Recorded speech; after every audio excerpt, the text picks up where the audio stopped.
Padre, al estudiar este tema pedimos la dirección de tu Espíritu Santo. Ayúdanos a entender que cualquier profecía de la Escritura que no se centre en Cristo es una falsa profecía. Ayúdanos a entender cómo las profecías hallan su significado en nuestro amante Salvador. Te lo pedimos en su nombre. Amén. Por favor, vayan conmigo al libro de Hechos de los Apóstoles, el capítulo 6. Hechos de los Apóstoles, el capítulo 6, y vamos a leer el versículo 7. Hechos 6, 7. Está hablando aquí del crecimiento fenomenal de la iglesia cristiana. Dice allí lo siguiente: y crecía la palabra del Señor, y el número de los discípulos se multiplicaba mucho en Jerusalén. Y luego dice, también una gran multitud de los sacerdotes obedecía la fe. Noten, dice que se multiplicaba mucho el número de los discípulos en Jerusalén. Y no solo los discípulos, sino que dice una gran multitud de los sacerdotes obedecía a la fe. Ahora, este movimiento se conocía como el camino. Ustedes pueden notarlo en, por ejemplo, Hechos 9:2 y Hechos 22:4, donde este movimiento cristiano se conocía como el camino. El apóstol Pablo lo llama aquel camino. Ahora, si ustedes miran el contexto de este versículo que acabamos de leer, van a ver que una de las razones por el crecimiento tan impresionante de la iglesia cristiana fue la ordenación de los 7 diáconos, entre los cuales el más prominente era Esteban. Como resultado de la ordenación de los 7 diáconos, y particularmente por la obra de Esteban, leímos que el número de discípulos aumentó y también el número de los sacerdotes que obedecían a la fe.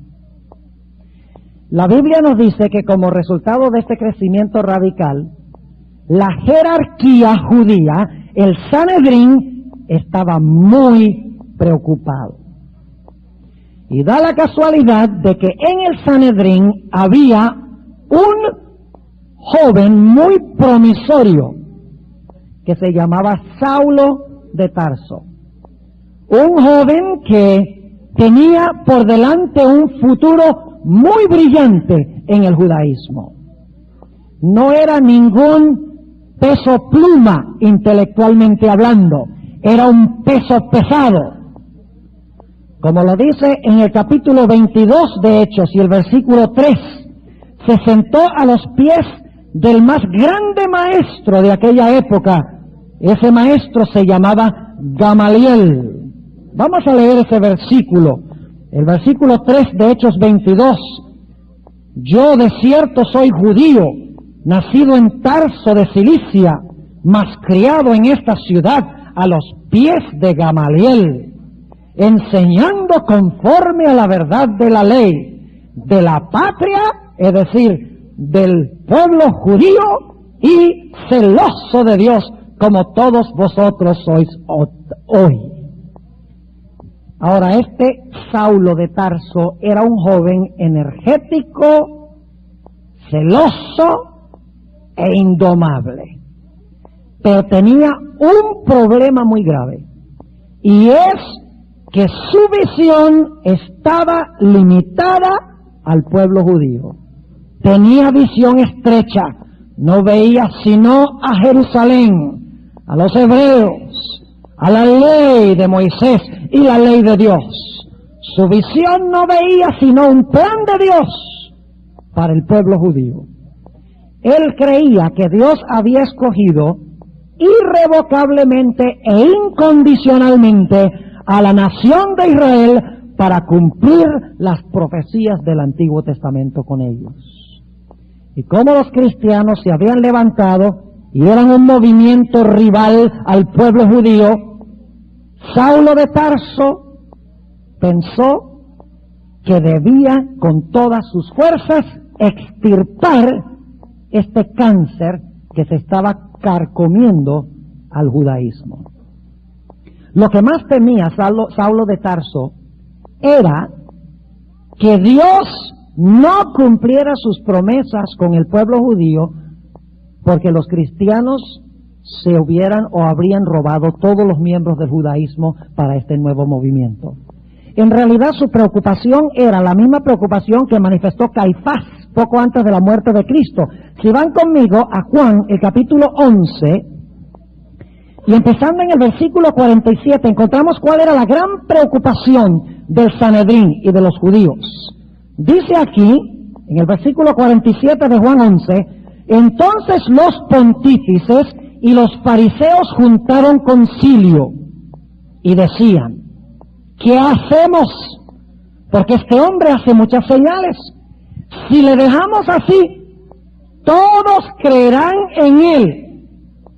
Y vendrán los romanos y quitarán nuestro lugar y nuestra nación. Noten la preocupación de los pontífices y de Caifás.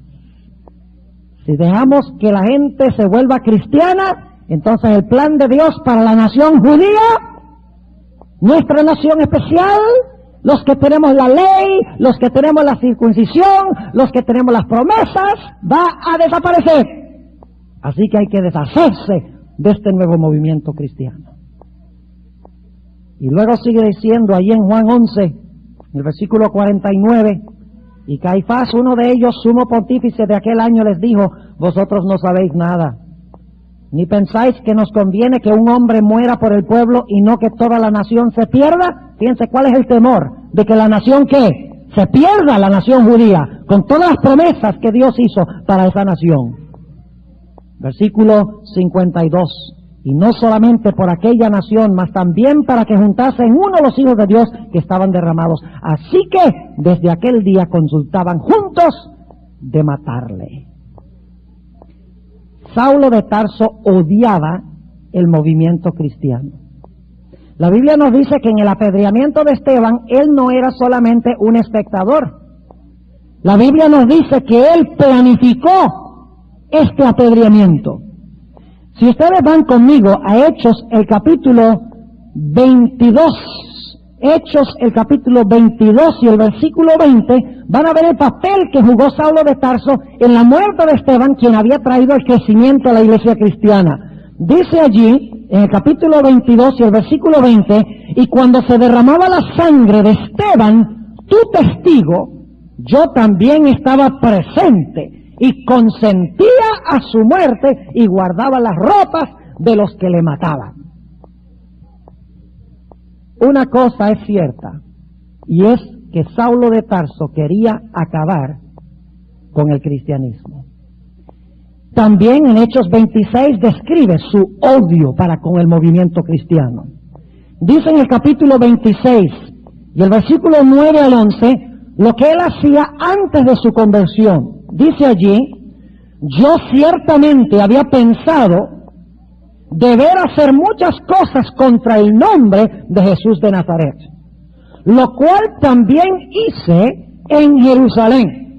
Y yo encerré en cárceles a muchos de los santos, recibí la potestad de los príncipes de los sacerdotes, y cuando eran matados yo di mi voto. Y muchas veces castigándolos por todas las sinagogas, los forcé a blasfemar, y enfurecidos sobremanera contra ellos, los perseguí hasta en las ciudades extrañas. ¡Qué odio tan tremendo para con el cristianismo! Porque tenía temor de que ahora se iba a desvanecer la nación judía y no se iban a cumplir las promesas del Antiguo Testamento con el Israel literal. Uno de los viajes que emprendió Saulo de Tarso fue el famoso viaje a la ciudad de Damasco. Hace unos 2 meses tuve el privilegio de visitar la ciudad de Damasco y de quedarme y dormir en el lugar exacto donde se cree que el apóstol Pablo fue tumbado de su caballo.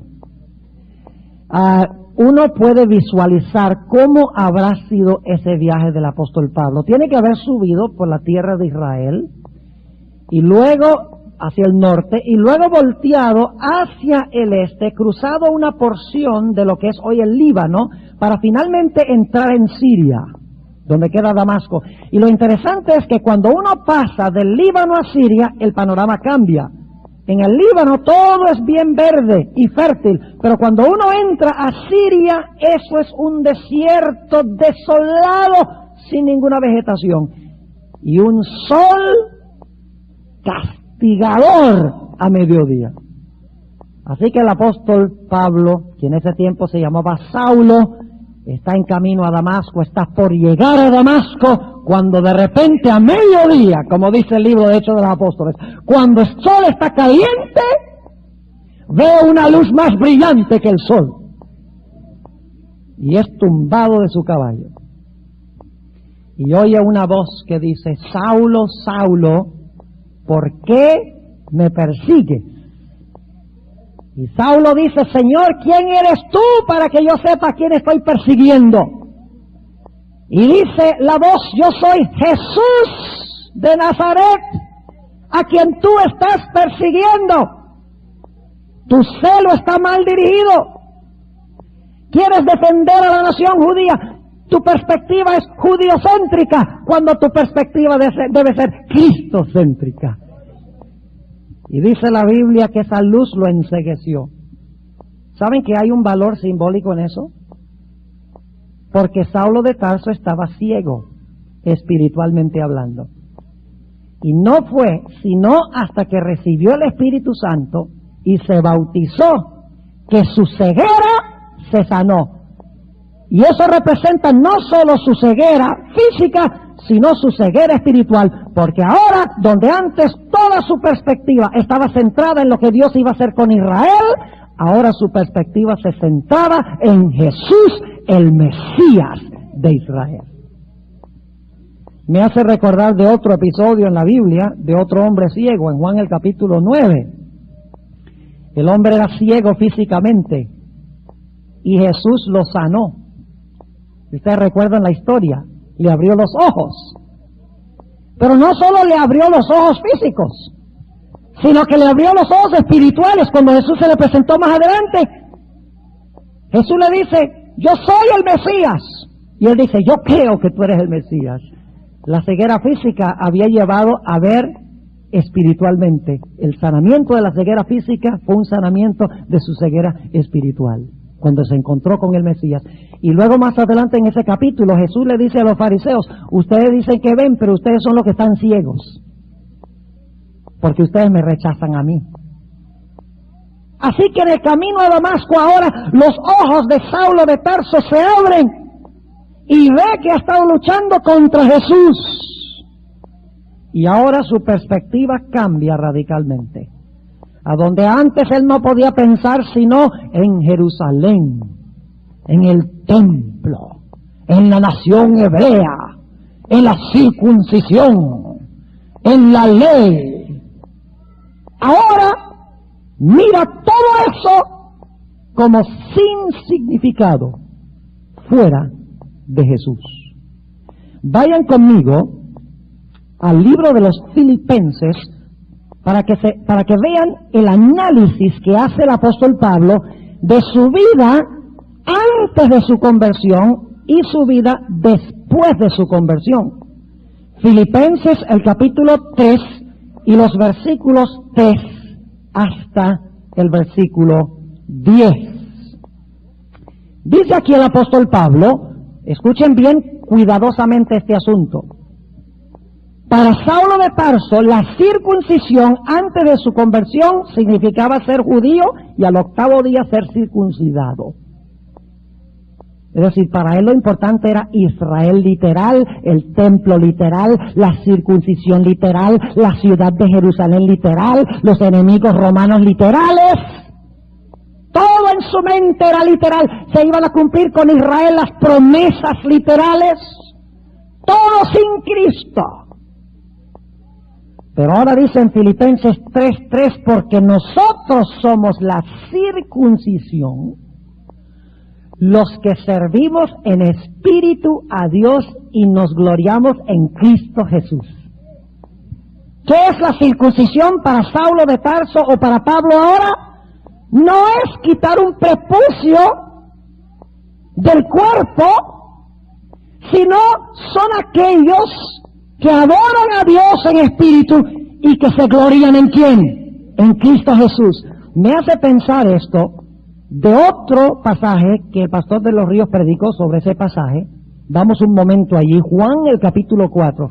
Fíjense aquí, el apóstol Pablo dice, porque nosotros somos la circuncisión, los que servimos en espíritu a Dios y nos gloriamos en Cristo Jesús, no los que tenemos confianza en la carne. ¿Quiénes son los que tienen confianza en la carne? Los que creen que porque son judíos, todo se va a cumplir con ellos. Según Pablo, ¿quiénes son los circuncidados? Los que adoran en espíritu a Dios y los que se glorian en Cristo Jesús. Ahora, noten en Juan, el capítulo 4, la conversación que el Señor Jesucristo sostuvo con la mujer samaritana. San Juan, el capítulo 4, y vamos a empezar nuestra lectura en el versículo 20. Nuestros padres adoraron en este monte, y vosotros decís que en Jerusalén es el lugar a donde es necesario adorar. Es decir, la ciudad santa es Jerusalén, el templo es el lugar a donde hay que ir a adorar. Versículo 21. Dícele Jesús, mujer, créeme, que la hora viene cuando ni en este monte ni en Jerusalén adoraréis al Padre. Es decir, Jerusalén va a dejar de ser un lugar ¿qué? Santo. Entonces, ¿dónde está el lugar santo hoy? Sigamos leyendo. Versículo 22. Vosotros adoráis lo que no sabéis. Nosotros adoramos lo que sabemos, porque la salud o la salvación viene de los judíos. Mas la hora viene y ahora es cuando los verdaderos adoradores adorarán al Padre, ¿cómo? En espíritu. ¿Recuerdan la expresión en Filipenses? En espíritu y en verdad. Porque también el Padre a tales adoradores busca que le adoren. Yo pregunto, ¿dónde está la tierra santa hoy? La tierra santa, según Jesús, no es el templo de Jerusalén, es a donde se adora a Dios en espíritu y en verdad. Es decir, la tierra santa es ¿qué? Mundial, a donde están todos los adoradores de Dios, y son los que adoran a Dios y se glorían ¿en quién? En Cristo Jesús. Volvamos a Filipenses, del capítulo 3. Todo esto tiene que ver con lo que hemos estado hablando los últimos días, pero tenemos que asentar las bases. Nuevamente Filipenses, el capítulo 3. Y dice en el versículo 3 otra vez, porque nosotros somos la circuncisión, los que servimos en espíritu a Dios y nos gloriamos en Cristo Jesús. Yo pregunto entonces, ¿los judíos que rechazaron a Cristo eran la circuncisión? ¿Qué es la circuncisión que vale? ¿La de la carne o la del espíritu? La del espíritu. Y yo pregunto entonces, ¿dónde vive la circuncisión hoy? ¿A dónde vive la circuncisión hoy? Allá en Jerusalén. ¿A dónde vive la circuncisión? Todos los que adoran a Dios en espíritu y se glorían en Jesús. ¿Y a dónde está esa gente? En todo el mundo. Y por lo tanto la tierra santa queda ¿dónde? En todo el mundo. Ustedes no tienen que ir a Israel para visitar tierra santa, porque donde estamos aquí es tierra santa. Versículo 4. Ahora va a hablar de su experiencia pasada. Aunque yo también tengo de qué gloriarme en la carne. Si alguno parece que tiene de qué confiar en la carne, yo más. Circuncidado al 8º día, del linaje de Israel, de la tribu de Benjamín, hebreo de hebreos, en cuanto a la ley, fariseo, en cuanto al celo, perseguidor de la iglesia, en cuanto a la justicia que es en la ley, irreprensible.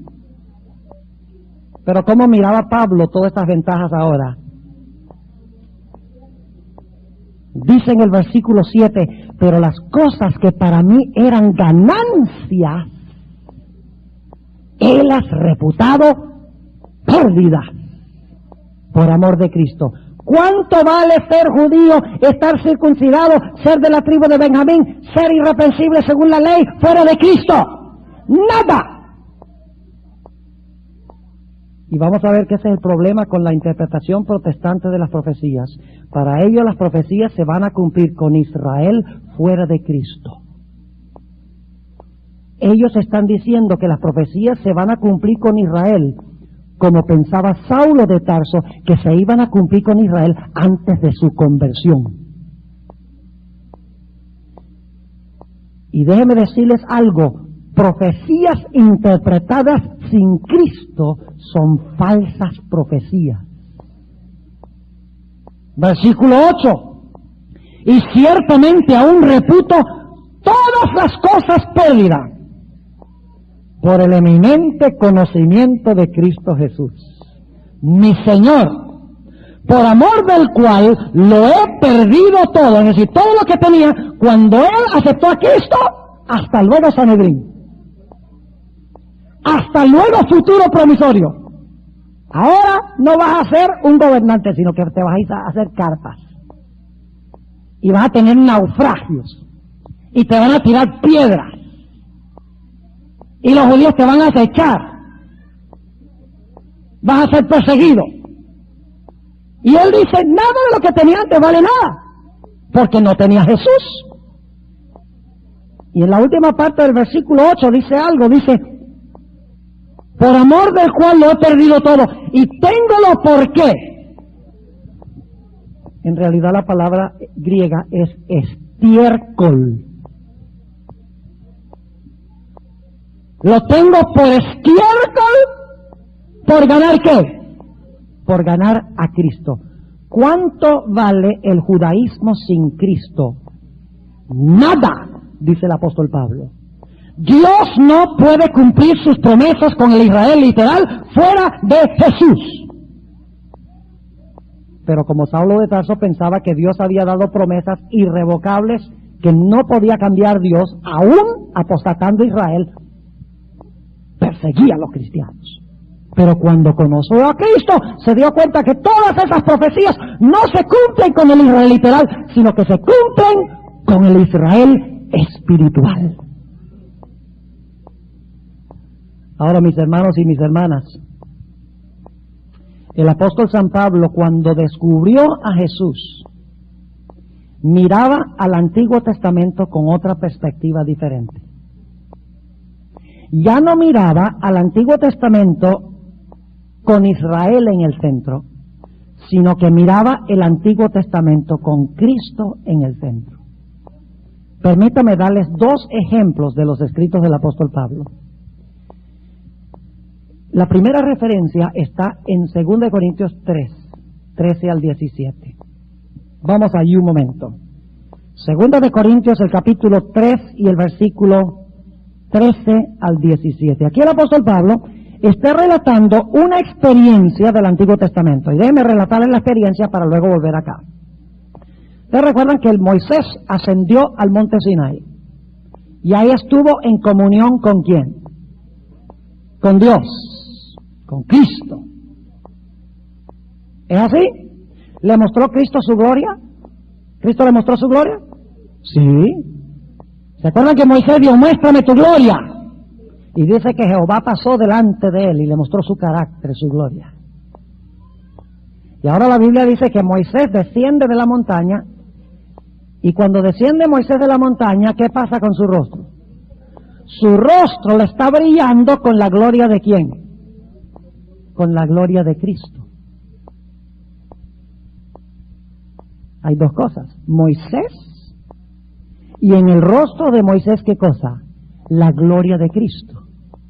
¿Qué dijo el pueblo judío a los pies del monte Sinaí? Queremos a Moisés, pero tápate la gloria. ¿Es así o no es así? Ustedes saben que sí. Queremos a Moisés, sí, Moisés como lo tenemos de costumbre, pero esa gloria, tápatela. ¿Saben que el apóstol Pablo interpreta esa historia? Él dice, Moisés representa en su época los escritos escritos de Moisés. La gloria es la gloria de Cristo en los escritos de Moisés. Y dice que los judíos de su época se ponen un velo en el corazón para tapar la gloria de Cristo cuando leen los escritos de Moisés. ¿Me están entendiendo lo que estoy diciendo? Está diciendo Pablo, así como en el pie del monte Sinaí querían a Moisés, pero no querían la gloria en el rostro de Moisés. El pueblo judío hoy quiere hablar de Moisés y enseñar de Moisés, y lo enseñan en las sinagogas, pero rechazan ¿a quién? Rechazan la gloria de Moisés, quien habló de Jesús. Y de esa manera, como el pueblo de Israel al tapar la gloria tenía un velo, en esta época los judíos, mi pueblo, al rechazar la gloria a Cristo, tiene un velo sobre su corazón. Yo pregunto, ¿en qué condición se encontraba Saulo de Tarso antes de su conversión? Él era como los judíos al pie del monte Sinaí. ¿Es así o no es así? Claro. ¿Ustedes creen que él leía los escritos de Moisés? ¿Creen que enseñaba los escritos de Moisés? ¿Pero qué quería hacer? Matar a todos que siguieran a Cristo. ¿Cuánto entendía Moisés?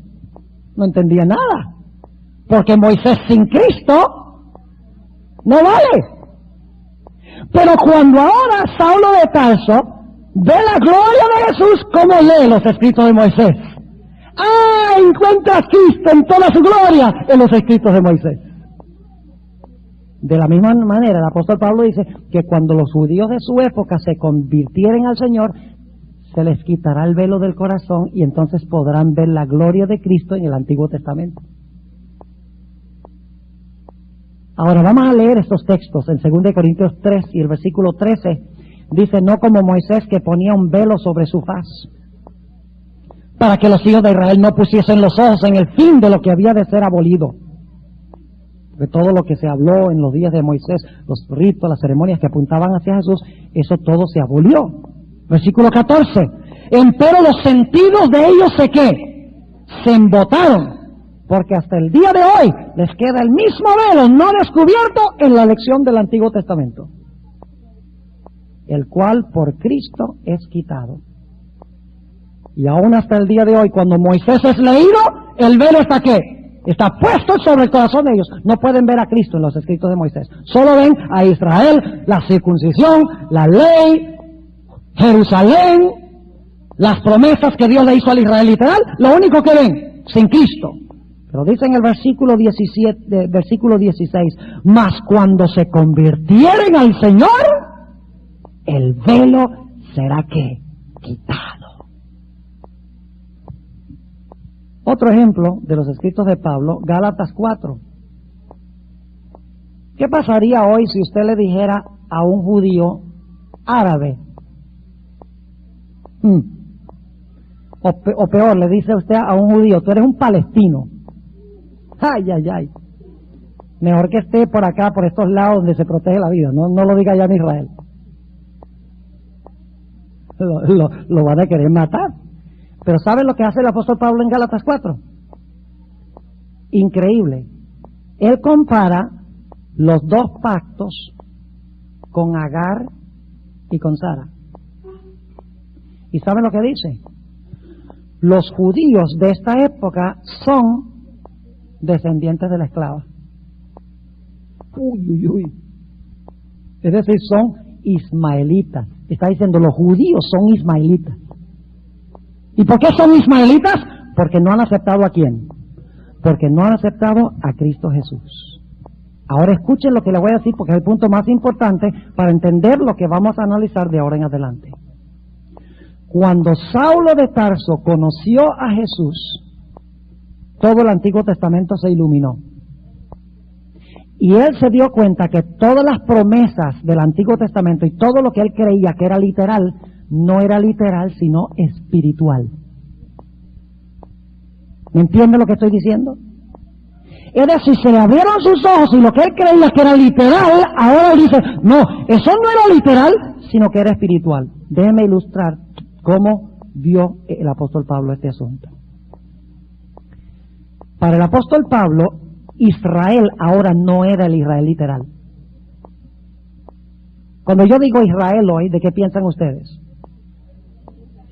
Sí, bueno, ustedes dicen allá hay que tomar un avión, el AL, compañía israelí, viaja entonces a Londres, ¿verdad? Y hace escala en Londres y entonces luego viaja a Tel Aviv y está en Israel. Eso pensaba Saulo de Tarso antes de su conversión. Pero después de su conversión, Saulo de Tarso, el apóstol Pablo se dio cuenta que Israel no es el Israel de la carne, sino Israel es un Israel mundial que ha recibido a Cristo como Salvador y Señor. Es decir, ¿dónde está Israel hoy? Israel no está en el Medio Oriente. Israel, el Israel de Cristo, ¿está dónde? Es mundial. Entonces, si yo le pregunto, ¿dónde está Israel hoy? En todo el mundo. Pero Saulo, antes de su conversión, si usted le pregunta dónde está Israel, él dice, allá en el Medio Oriente. Vamos a leer algunos textos que vean esto claro. Vayan conmigo a Romanos 2 y el versículo 28 y 29. Romanos 2, 28 y 29. Aquí el apóstol Pablo dice una gran verdad. Dice allí, porque no es judío el que lo es en manifiesto. ¿Cómo se conoce un judío? Porque el judío es ¿qué? Circuncidado. Pero dice Pablo, porque no es judío el que lo es en manifiesto, ni la circuncisión es la que es en manifiesto en la carne. Es decir, la circuncisión física ya no vale. ¿Saben ustedes cuál era el propósito de la circuncisión? El propósito de la circuncisión era quitar el prepucio, representaba quitar el pecado. Y en Colosenses 2 el apóstol Pablo dice que lo que toma el lugar de la circuncisión hoy es el bautismo, porque nos despojamos del pecado en el bautismo. Es decir, el propósito de la circuncisión era apuntar hacia lo que iba a ser Cristo por toda la raza humana. No era solamente cortarse el prepucio literalmente, que indicaba que uno era un judío literal. Versículo 29 dice, mas es judío el que lo es, ¿dónde? En lo interior. ¿Puede usted vivir en Nueva York y ser judío? ¿Puede vivir en Alaska y ser judío? ¿Puede vivir en el Líbano y ser judío? ¿Puede vivir en Siria y ser judío? En Siria no hay judíos. Olvídense, no hay un judío en Siria. Porque Siria está, no judíos, no estoy hablando de judíos espirituales, estoy hablando de judíos literales ahora. No hay. Porque el gobierno de Siria odia a Israel, porque Israel en la guerra le robó los altos de Golán. Y eso ha sido un asunto de contención tremendo. Pero eso no interesa, porque aquí dice, mas es judío el que lo es ¿dónde? En el interior. Y la circuncisión es la del ¿qué? La del corazón. En espíritu, no en letra. Es decir, lo literal no cuenta. Ahora un judío es un judío ¿qué? Espiritual, el que tiene el corazón circuncidado por el Espíritu Santo. Ese es judío, dice el apóstol Pablo. Noten Romanos 9, y el versículo 6 al 8. Romanos 9, y el versículo 6 al 8, dice el apóstol Pablo, no empero que la palabra de Dios haya faltado, porque no todos los que son de Israel son israelitas. Imagínense eso, no todo judío es judío. ¿Cómo así, pastor? Que no todo judío es judío. Eso es lo que dice Pablo. No todo el que es de Israel es Israel. Entonces, ¿quién es Israel hoy?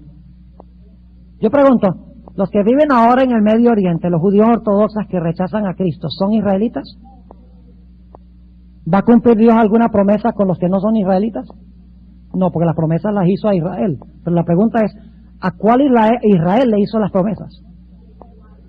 Al Israel espiritual. Entonces yo pregunto, ¿va a cumplir Dios sus profecías allá en Israel literal? No. Porque ese no es Israel, según Pablo. Dice, no todos los israelitas son de Israel. Entonces, ¿quiénes son? Sigamos leyendo. Se pone más complicado. Dice, ni por ser simiente de Abraham son todos hijos. Y en Gálatas 4 dice que los de Jerusalén de aquella época eran ismaelitas. Mas en Isaac te será llamada simiente. Yo pregunto, ¿quién iba a venir de la simiente de Isaac? Cristo. Así que el que recibe a Cristo es simiente ¿de quién? De Abraham y de Isaac. Versículo 8, escuchen esto. Quiere decir, no los que son hijos de la carne, estos son los hijos de Dios, mas los que son hijos de la promesa. ¿De la promesa de quién? Del Mesías, ¿verdad? Son contados en la generación. ¿Quién es Israel hoy entonces? ¿Ese pueblito allá en el Medio Oriente es Israel, según Pablo? No, señor. ¿Cambió su perspectiva Pablo? ¡Oh, radicalmente! Y dice, ahora yo sé que las promesas que hizo Dios a Israel no son para este pueblito mío, es para el verdadero Israel de Dios. Es vital este asunto que estamos estudiando para interpretar correctamente las profecías. Vamos a un texto más sobre quién es Israel hoy. Vayan conmigo al libro de Gálatas, el capítulo 3 y el versículo 29. Gálatas 3 y el versículo 29. Aquí dice el apóstol Pablo, y si vosotros sois de Cristo, ciertamente la simiente de Abraham sois, y conforme a la promesa de los herederos. Yo quiero preguntarles, tomemos un africano salvaje de las selvas de África, que va un misionero y el africano oye el evangelio y acepta a Cristo. ¿Ese salvaje es judío? ¿Sí? Porque lo que define que usted es judío no es a dónde vive, ni qué sangre tiene, sino quién es el salvador de su vida. Entonces, ¿dónde está Israel hoy? Israel está en todo el mundo. Porque en todo el mundo están los que han recibido a Cristo Jesús. ¿Dónde queda el templo hoy? Bueno, vamos al libro de Efesios, a ver qué es el templo hoy. Yo pregunto, si Israel es mundial, ¿qué debe ser el templo? También debe ser mundial. Noten Efesios 2 y el versículo 19. El templo hoy es un templo no literal, sino es un templo espiritual. Mundial, el templo es mundial hoy. Y ustedes dicen, ¿cómo puede un edificio ser mundial? Lo que pasa es que no tenemos que pensar en términos de edificio, porque es un edificio espiritual, no literal. Noten el capítulo 2 y el versículo 19. Hablando el apóstol Pablo a los gentiles, así que ya no sois extranjeros ni advenedizos, sino juntamente ciudadanos con los santos y domésticos de Dios. Es decir, ¿qué quiere decir cuando dice usted son domésticos de Dios? ¿Qué está diciendo? ¿Ustedes ahora son qué? Son de la casa de Israel, son judíos. Y ahora note lo que dice. Edificados sobre el fundamento de los apóstoles y profetas.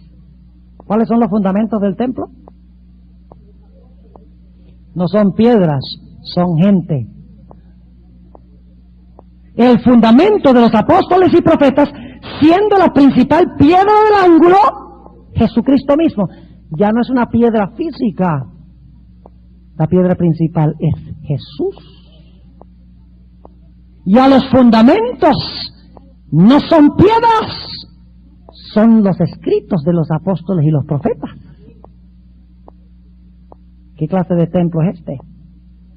Espiritual. Sigamos leyendo. Versículo 21.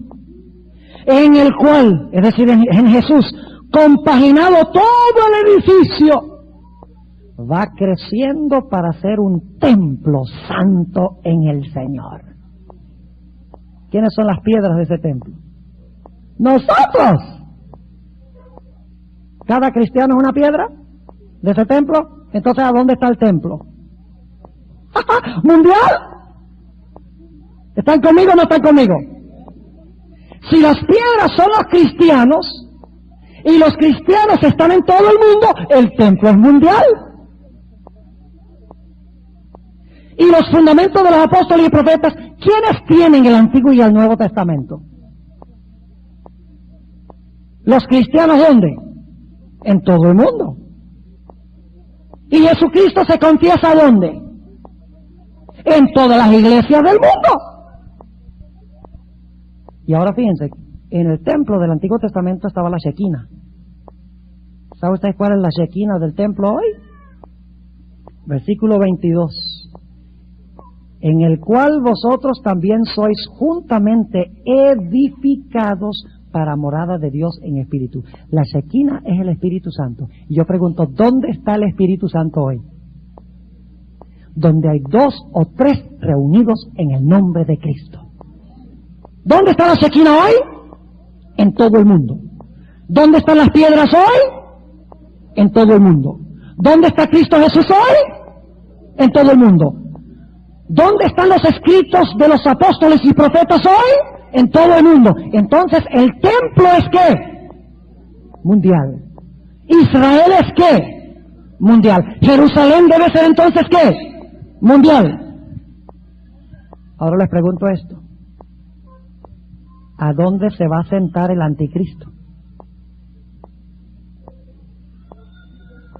Vamos a 2 Tesalonicenses 2. ¿Ven la nueva perspectiva que se le abrió a Pablo? Ya él ahora las profecías literales dice, no, eso no se cumplió.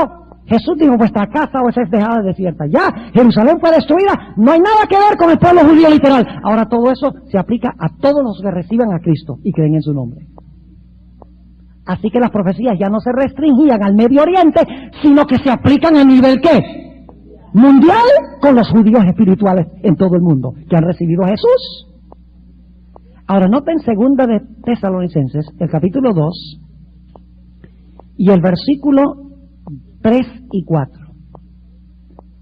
Dice, no se engañe nadie en ninguna manera, porque no vendrá, es decir, Cristo no vendrá, según el contexto, sin que venga antes la apostasía. Si quieren una exposición completa sobre 2 de Tesalonicenses 2, tengo una serie que se llama Las Grandes Profecías de la Biblia, donde estudio meticulosamente Apocalipsis 12, Apocalipsis 13, Apocalipsis 17, 2 de Tesalonicenses 2, Daniel 2, Daniel 7 y Mateo 24. Dice, no se engañe nadie en ninguna manera, porque no vendrá sin que venga antes la apostasía. Se manifieste el hombre de pecado, el hijo de perdición, oponiéndose y levantándose contra todo lo que se llama Dios o que se adora, tanto que se asiente en el templo de Dios como Dios, haciéndose parecer Dios. ¿A dónde se va a sentar el anticristo? En el templo. Eso significa entonces que hay que mirar hacia Jerusalén. Todos los ojos al Medio Oriente. Bueno, y aquí nos dice que se sienta pues en el templo de Dios.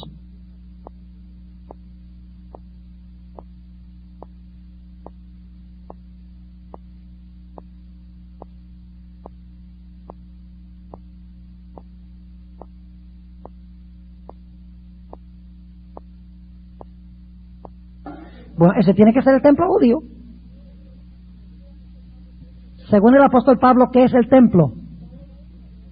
Ya lo leímos. Le digo a los corintios, ustedes son el templo, la iglesia de Corinto. Ahora, si el templo es mundial y espiritual, ¿a dónde se va a sentar a dominar el anticristo? Debe ser un poder que domina la iglesia en todo el mundo. No el Israel literal, en el Medio Oriente, sino en el templo espiritual de la iglesia. Y eso se indica por la palabra apostasía. Va a ser un sistema apóstata que gobierna en la iglesia, que es el templo espiritual. Y dicho sea de paso, va a poner otra piedra principal del ángulo, que es el Papa, y va a colocar otra fuente de fundamentos que en vez de los apóstoles y los profetas va a ser la tradición. Tremendo. Ahora yo pregunto, entonces, el Antiguo Testamento hablaba mucho de los enemigos de Israel, que iban a atacar a Israel. ¿Quiénes son esos enemigos que van a atacar al Israel de Dios en los últimos días? A eso deben ser los chinos, los árabes y los rusos, que van a venir ahí contra la tierrita de Israel. Hermanos y hermanas, si Israel es mundial y el templo es mundial, entonces el ataque de los enemigos debe ser ¿qué? Mundial. ¿Están conmigo o no? Y el apóstol Pablo lo entendió. Nunca encontramos en Pablo donde dice, mira, del norte van a venir estos Gog y Magog, y entonces van a venir los chinos y los árabes, se van a levantar contra los judíos. Es más, el apóstol Pablo le dijo a los judíos de su época, les dijo árabes. Gálatas 4. Ustedes son ismaelitas, les digo. Porque ustedes son esclavos porque no han recibido a Cristo, quien les puede dar libertad. Cuando se conviertan al Señor, entonces van a ser doblemente judíos. Judíos literales y verdaderos judíos espirituales. Hasta ese momento ustedes son hijos de la esclava. Qué bárbaro decirle eso a los judíos de su época. Con razón querían apedrearlo cada rato. Dice, pero qué vuelco, hermanos. Dio el apóstol Pablo una media vuelta y se fue en la dirección contraria, 180 grados. Increíble el cambio. ¿Y cuál fue el punto crucial que cambió su perspectiva? Cristo.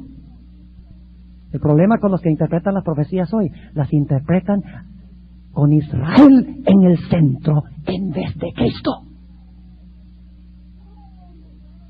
¡Oh, que se van a reunir los chinos y los rusos y los árabes para ver esta pelea por el petróleo del Medio Oriente y este antisemitismo, etcétera! Todo eso es falsa profecía, porque es profecía sin Cristo. Falsa profecía. ¿Quiénes son los enemigos hoy del Israel mundial y espiritual? Vamos a dejar que el mismo apóstol Pablo lo diga. Vamos al libro de los Efesios, el capítulo 6.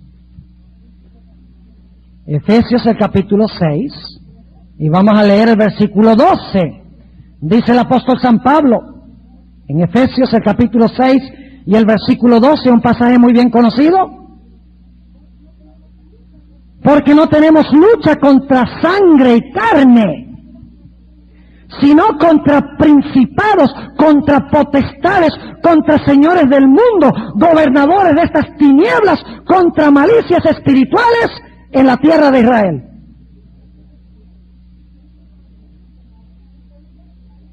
En regiones celestiales. ¿Quiénes son los enemigos de la iglesia? Los enemigos de Israel. ¿No son los rusos, los chinos y los árabes? Es Satanás, los gobernantes de este mundo a nivel mundial. Porque si Israel es mundial, su enemigo Babilonia también tiene que ser mundial. Porque usted no puede decir que Israel es mundial, pero Babilonia es literal. Porque el enemigo del Israel del Antiguo Testamento era Babilonia. Así que si Israel es espiritual y mundial, Babilonia tiene que ser un sistema también espiritual y mundial. Levanten la mano si están entendiendo lo que estoy diciendo.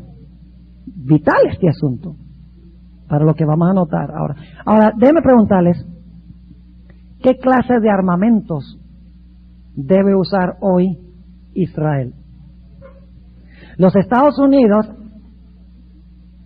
ha visto muy importante armar a la nación literal de Israel para que se pueda defender contra sus enemigos de alrededor. Porque creen que, según la Biblia, los judíos tienen que defenderse contra sus enemigos geográficos. Pero ¿saben algo? El Israel de Dios, según el apóstol San Pablo, no usa esa clase de armas. Porque como es un Israel espiritual, usa también armas espirituales. No necesita ametralladoras, ni tanques, ni F-16s para protegerse de sus enemigos regionales que los van a atacar, porque ese no es Israel. ¿Cuáles son las armas? Ustedes lo saben. Efesios 6, después de decir contra quién es nuestra lucha, la lucha de Israel hoy, no contra sus enemigos circundantes, sino contra principados, potestades, poderes en los aires, dice el apóstol Pablo, ¿cuál es el armamento que debe tener Israel? No es un armamento literal, sino espiritual.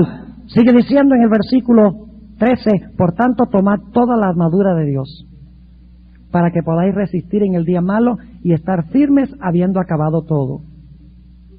Estad pues firmes, ceñidos vuestros lomos con una ametralladora. No, dice, ceñidos vuestros lomos con ¿qué? Verdad. Y vestidos de la cota de la justicia, y calzados los pies con el apresto del evangelio de paz. Sobre todo tomando el escudo de la fe, con que podáis apagar todos los dardos de fuego del maligno. ¿Quiénes son los enemigos? Los árabes y los chinos. El maligno, dice aquí, y tomad el yelmo de la salvación y la espada del Espíritu, que es la palabra de Dios. ¿Cuáles son las armas del Israel espiritual? Armas espirituales, según el apóstol Pablo. Y tenemos que defendernos no contra los árabes y los chinos y los rusos. Yo quiero preguntarles, ¿cuántos de ustedes creen que hay rusos que son buenos? ¿Cuántos creen ustedes que hay rusos que son malos? ¿Cuántos creen ustedes que hay israelitas literales que son buenos? ¿Cuántos creen que hay israelitas literales que son malos? Entonces, si usted dice que la guerra es entre Rusia e Israel, usted está diciendo que la guerra es buenos y malos contra buenos y malos. Mi Biblia me dice que la guerra final va a ser entre los buenos y los malos. No entre naciones, no entre hemisferios, no por motivos políticos y económicos, sino por motivos espirituales. Y nuestras armas en esa guerra tienen que ser armas, ¿qué? Espirituales. ¿Saben qué más descubrió el apóstol Pablo? Descubrió que el tiempo que menciona Daniel 7:25 no son días literales sino simbólicos. Que el anticristo no iba a gobernar 3 años y medio literales, sino que iba a gobernar un periodo de tiempo mucho más largo. Y ustedes dicen, ¿cómo sabemos que Pablo enseñó eso? Escuchen. Si ustedes leen con cuidado segunda de Tesalonicenses, el capítulo 2, van a descubrir algo muy interesante. Y es que el apóstol Pablo dice que el anticristo ya quería manifestarse en sus días. ¿No es así? El misterio de iniquidad, ¿qué? Ya está obrando. Pero ¿cuándo es destruido este anticristo? Por la gloriosa venida de Cristo. Yo pregunto entonces, ¿el anticristo puede ser una persona? ¿Puede ser un individuo, el anticristo? Tendría que haber vivido desde los días cuando escribió Pablo hasta la segunda venida de Cristo. Porque ya en los días de Pablo, el anticristo estaba queriendo asomar la cabeza, pero no es destruido sino hasta que Cristo venga. Tiene que haber vivido más que 3 años y medio literales para existir en los días de Pablo y ser destruido cuando Cristo venga. Así que Pablo entendió que tiempos y la mitad de un tiempo no son 3 años y medio literales, sino que es un periodo largo de apostasía dentro de la iglesia. ¿Está claro? Y es más, el apóstol Pablo no esperaba un anticristo futuro, porque él dijo, ahora mismo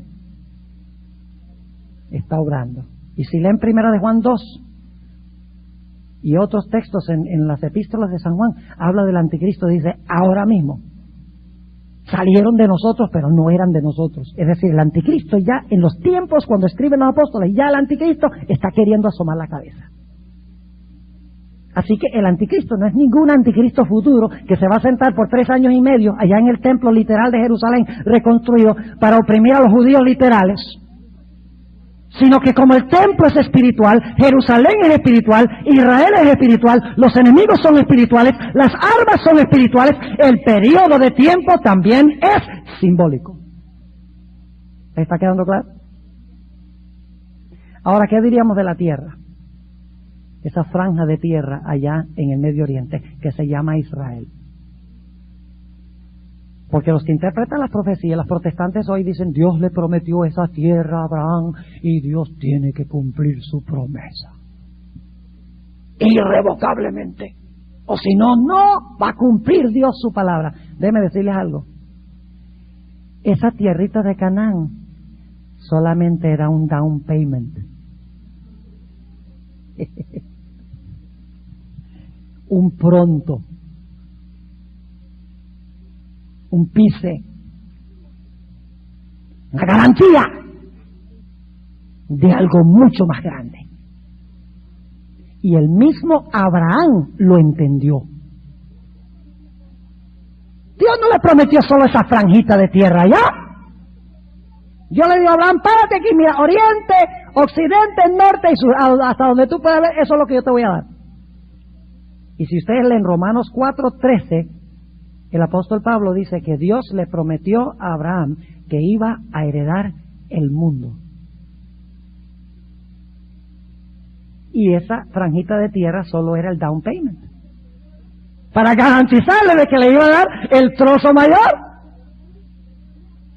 Era una tierra de Canaán simbólica de algo mucho más grande.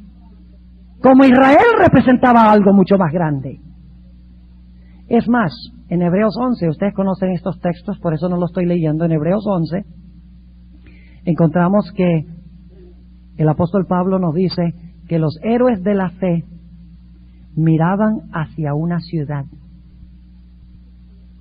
Esa ciudad allá en el Medio Oriente. ¿Ah? ¿Hacia qué ciudad miraban? Dice, miraban hacia una ciudad cuyo constructor y artífice es ¿quién? Dios.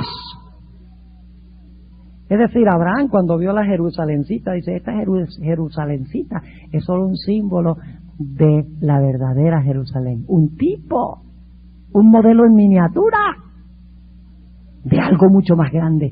Así que yo pregunto, ¿dónde está la tierra de Israel hoy? En todo el mundo. ¿Y quiénes viven en esa tierra de Israel? ¿Viven israelitas en esa tierra de Israel? ¡Claro que sí! ¿Pero israelitas qué? Espirituales. Yo pregunto, ¿cuál es la capital de Israel hoy? ¿Cuál es la capital de Israel? Ah, ¿dónde somos ciudadanos nosotros? A ver. Ah, note lo que dice en Filipenses, el capítulo 3 y el versículo 20 y 21. Filipenses 3, 20 y 21 dice, mas nuestra vivienda está en los cielos. La palabra vivienda significa ciudadanía. Nuestra ciudadanía está en los cielos, de donde también esperamos al Salvador, al Señor Jesucristo, el cual transformará el cuerpo de nuestra bajeza para ser semejante al cuerpo de su gloria, por la operación con la cual puede también sujetar así todas las cosas. ¿Dónde está nuestra ciudadanía? ¿Cuál es la capital nuestra hoy? ¿De Israel? En el cielo. Somos ciudadanos, no de esa Jerusalén allá donde están peleando todo el tiempo. El Israel mundial de Dios tiene una capital, que es la Nueva Jerusalén. Ahora, yo pregunto, ¿quién es el sumo sacerdote de Israel hoy?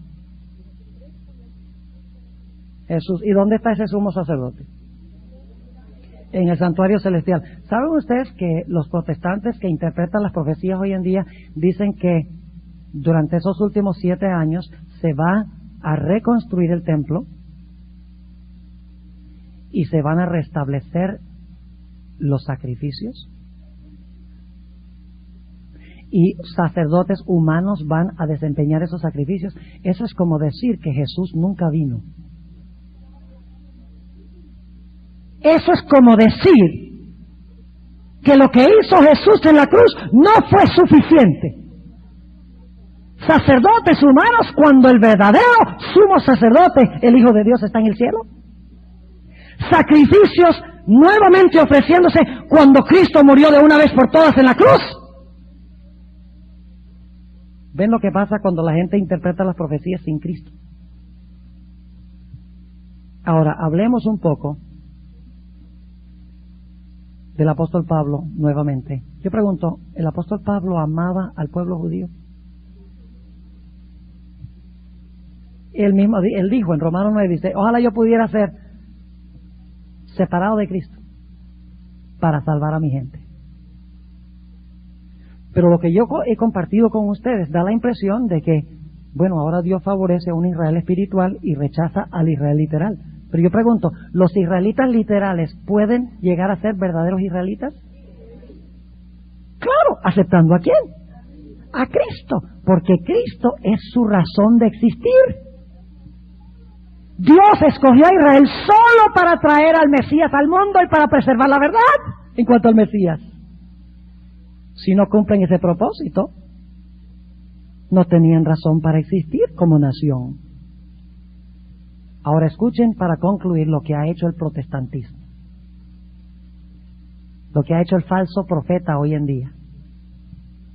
Toda la perspectiva que yo he compartido con ustedes, un Israel espiritual que está en todo el mundo, un templo espiritual con fundamentos espirituales, una piedra principal del ángulo espiritual, enemigos espirituales que van a levantarse contra el Israel espiritual defendiéndose con armas espirituales. Jerusalén celestial como la capital de todo el Israel mundial, Babilonia, el enemigo por excelencia de Israel, un sistema mundial opuesto al pueblo de Dios. Todo este concepto del apóstol Pablo ha sido rechazado por el protestantismo moderno. Y déjenme decirles qué es lo que enseñan. Enseñan lo mismo que creía Saulo de Tarso antes de su conversión. Una interpretación profética sin Cristo. Y por eso es un falso sistema profético. Porque ellos saltan, fíjense, saltan del Antiguo Testamento a los últimos 7 años de la historia. Y pasan por alto todo lo que dice de Cristo. ¡Qué bárbaro! Ellos dicen que escuchen bien, cuando el pueblo judío rechazó a Jesús, las profecías con el Israel literal se pararon. El reloj profético se paró. Y ahora Dios ha estado tratando con la iglesia, la dispensación del Espíritu, salvando a la gente a través de lo que Cristo hizo en la cruz. Y cuando haya entrado el último creyente en Cristo, Dios entonces va a sacar a la iglesia, a los que creyeron en Cristo, los va a sacar del mundo. Y entonces va a reanudar su plan suspendido con la nación judía literal. Y dicen esto, que todas las promesas del Antiguo Testamento se van a cumplir es con el Israel literal, en Jerusalén literal, con el templo literal, con sacrificios literales, con un anticristo literal, sentado en el templo literal, por 3 años y medio literales, con enemigos literales, que vienen del norte literal, el este literal, el sur literal, con armas literales, para hacer una guerra literal en el valle de Megido literal.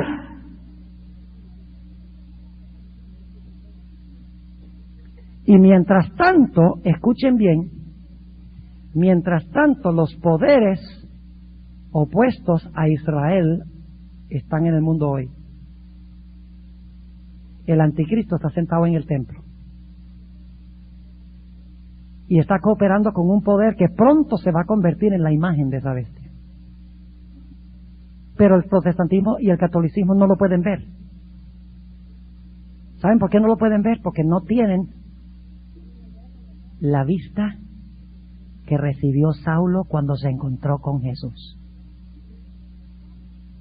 Tratan de interpretar las profecías sin Cristo. Y cuando usted saca a Cristo de las profecías, usted lo que tiene es un falso panorama profético. Y mientras hoy en día todos los ojos protestantes y muchos católicos están mirando allá a Israel, ¿qué está pasando con los rusos?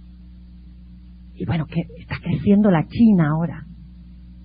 Los árabes y los palestinos están contra Israel. ¡Ay, los Estados Unidos están armando a Israel para esta guerra!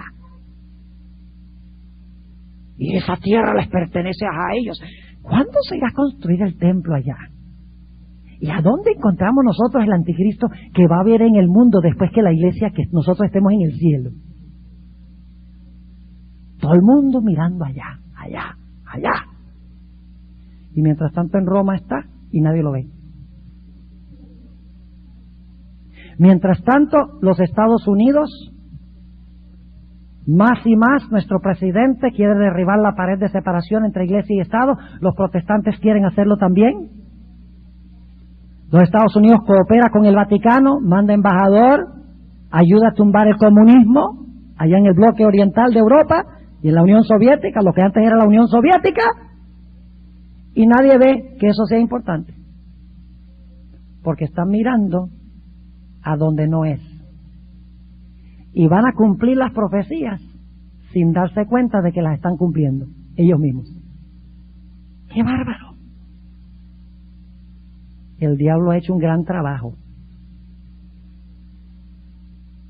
Ahora escuchen, voy a terminar con esto. Los protestantes de hoy en día consideran que 1948 es una fecha muy importante en la interpretación profética. ¿Saben qué pasó en 1948? Se restableció la nación de Israel. ¿Y saben por qué se restableció? Por lo que pasó en el Holocausto. ¿Saben lo que fue el Holocausto? Más de 6 millones de judíos muertos en las cámaras de gas de Adolf Hitler. ¿Saben ustedes por qué yo creo que el diablo hizo eso? Porque eso no fue Dios, eso fue el diablo. ¿Saben por qué? Porque él sabía que cuando el mundo supiera lo que pasó en el Holocausto, le iba a causar náuseas. E iban a clamar de que se estableciera una nación a donde los judíos pudieran estar en paz. Y no es coincidencia que apenas terminó la Segunda Guerra Mundial y vinieron a la luz todas las atrocidades que cometió el Tercer Reich. El mundo clamó, es necesario darle a los judíos su tierra. ¿Y saben por qué el diablo? Esa era la agenda secreta del diablo. No era destruir a los judíos. Le conviene más destruir a los cristianos, porque los cristianos creen en Cristo. El propósito por el cual destruyó a todos estos judíos es para traer a la prominencia a la nación judía, para que los protestantes pensaran que ahora se estaban cumpliendo las profecías. Mire, se estableció la nación de Israel otra vez allá. Y en 1967, cuando Israel conquistó los altos de Golán y otras porciones de la tierra prometida, dijeron, ¿no ve? Otro cumplimiento, están recuperando la tierra. Y cuando en 1973 recuperaron el oriente de Jerusalén, donde está el lugar donde se encontraba el templo de Salomón, dicen, ve cómo se están cumpliendo las profecías. Lo que está haciendo Satanás es revolviendo las cosas en el Medio Oriente para que todos miren allá, para que él pueda obrar acá y nadie lo pueda ver. Una cortina de humo, exactamente. Y por eso digo, hermanos y hermanas, la gran controversia final no va a ser primordialmente sobre el sábado y el domingo, aunque sabemos que va a ser sobre eso. Va a ser sobre el método de interpretación que usted usa para llegar a la conclusión de que el sello de Dios es el sábado y la marca de la bestia es el domingo. Porque si usted cree que estas profecías se van a cumplir después que la iglesia está en el cielo, allá en el Medio Oriente literal, y que la bestia es el anticristo que se va a sentar allá, la imagen es una estatua que él va a levantar, y que la marca es un microchip que va a meter Bill Gates debajo de su piel, en la frente y en la mano, usted recibirá la marca de la bestia y ni lo sabrá. ¿Están entendiendo? Por eso nos incumbe a nosotros informarle al mundo protestante y al mundo católico cuál es el método correcto de interpretar las profecías. Historicismo. Se han estado cumpliendo y culminarán en Apocalipsis 19, 20 y 21 con el milenio y la tierra nueva. ¿Les quedó claro el tema de hoy? El problema es que esta gente lo que hace es literalizar todo. Israel literal, armas literales, judíos literales, templo literal, anticristo literal, 3 años y medio literales. Todo es literal. Es un literalismo que destruye el verdadero significado de las profecías. Ahora, en nuestro tema de mañana, a las 11, les voy a hablar de un texto que usa esta gente. Es el texto más usado por los que creen en el rapto secreto.